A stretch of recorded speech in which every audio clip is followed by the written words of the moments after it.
오늘은 춘추전국 시대의 3대 패자로 있었던 초장왕의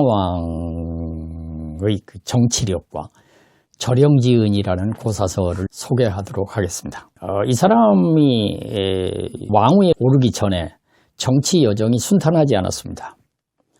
감옥에 갇히기도 했고 또 유배를 당해가지고 멀리 가 있었습니다. 그런데 다행스럽게도 이제 왕위에 오르게 됩니다. 왕위에 올라서 뭔가 정치를 해보려고 자기가 가지고 있던 꿈을 펼쳐 보이려고 합니다. 그러나 그 조정이 원래 기득권 세력, 과거에 있었던 사람들, 이런 사람들이 그대로 있었기 때문에 어떻게 할 길이 없었어요. 그래가지고 매일같이 술이나 마시고 놉니다.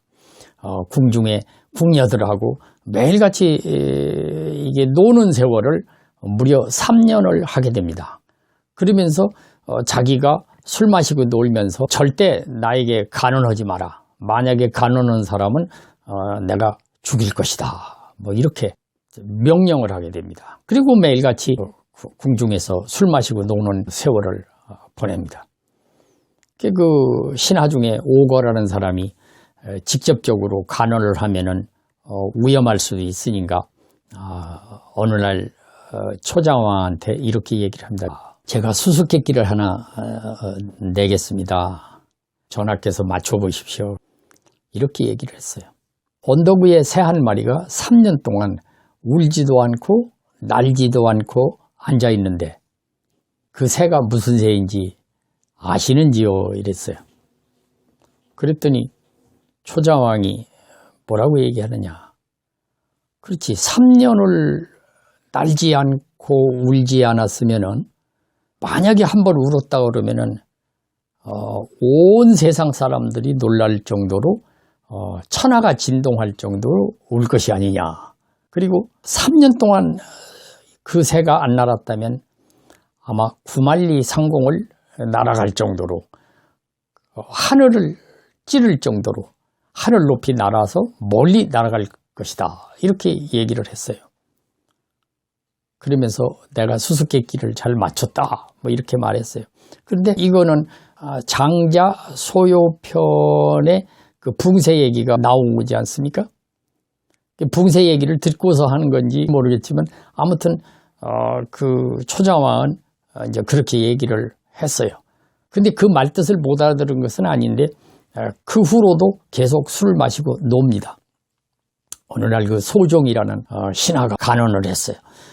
전하, 이러시면 아니 되옵니다. 정사를 하셔야 됩니다. 매일같이 노는데 정신이 팔리시고 정사를 돌보지 않으면 안 됩니다. 그리고 이렇게 간했어요. 그랬더니 그 초장왕이 너 목숨이 몇 개냐 그랬어요.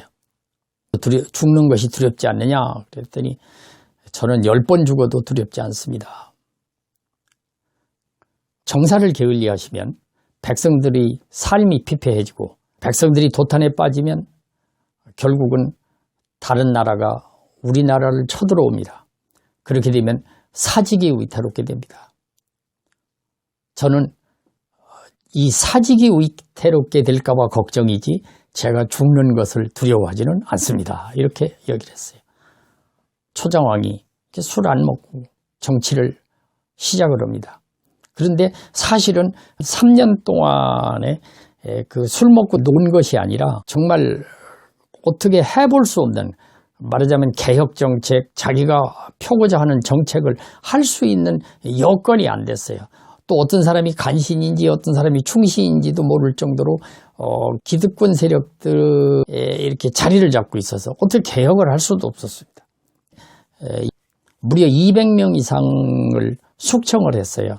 사형도 시키고 유배도 보내고 이렇게 해서 내쫓고 그 충직한 신하, 그러니까 오거라든지 소종이라든지 이런 사람들을 등용해서 정치를 하게 됩니다. 그래서 춘추 시대의 3대 패자로서 이름을 날리는데 이 사람과 관련해서 그 초장왕의 정치력을 알 수 있는 그러한 고사가 하나 있어서 소개를 해드리겠습니다.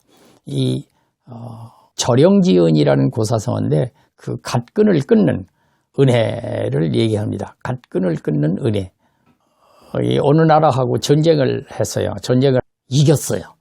그래가지고 축하하는 의미에서 늦게 신하들을 저녁에 전부 소집을 합니다.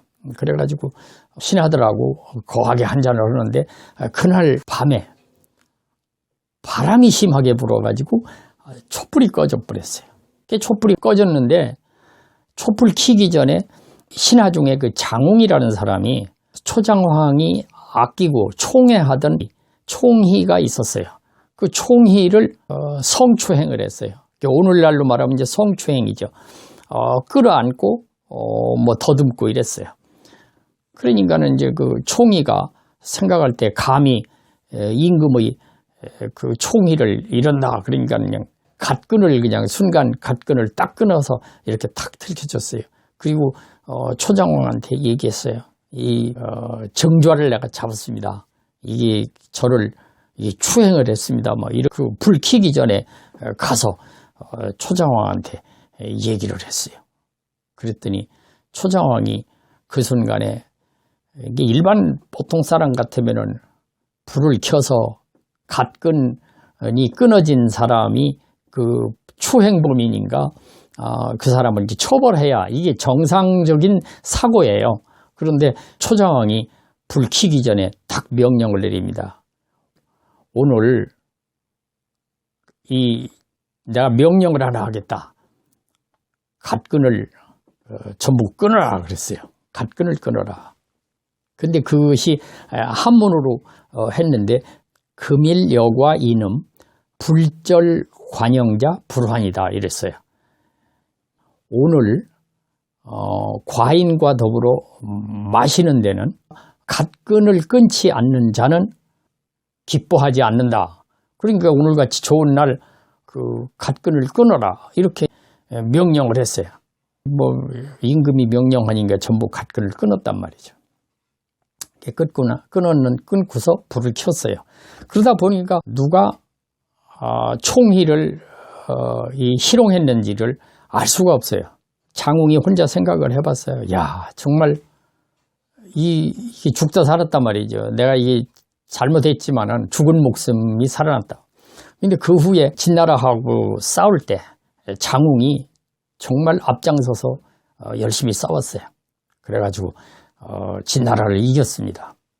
이제 후에 장웅을 초장왕이 불렀습니다. 술을 한 잔 따라주면서 너는 목숨이 2개, 3개도 아닌데 그렇게 죽기 아니면 살기로 그렇게 하다가 죽으면 어떻게 뻔했느냐 그랬더니 장웅이 비로소 이실직고 합니다. 그 연회 때 제가 그 총희를 희롱을 했는데 사실 그때 저는 죽은 목숨입니다. 죽은 목숨인데 죽는 것을 두려워하겠습니까? 여기에서 우리가 뭐 어떤 걸 느끼느냐면은 우리가 이제 존엄이라 그러잖아요. 우리 존엄이라는 얘기를 많이 쓰잖아요. 감히 존엄을 건드린다. 그러니까 초장왕의 존엄을 건드린 거잖아요. 자존심을 건드렸단 말이죠. 총의를 건드렸다고 그러는 것은 이것은 불경죄에 해당하는데 이거를 오히려 초장왕은 그 신하를 아끼는 마음 이런 마음에서 결국 덮어줬다 이런 얘기입니다. 초장왕의 그 정치력이라고 하는 것이 또 패자가 된 것이 그냥 이루어진 것은 아니다. 여기에서 우리는 초장왕의 대범함 또 담대한 정치력을 볼 수 있었다. 이렇게 말씀드릴 수가 있겠습니다. 오늘은 초장왕의 정치력과 절영지은이라는 고사성어를 살펴봤습니다.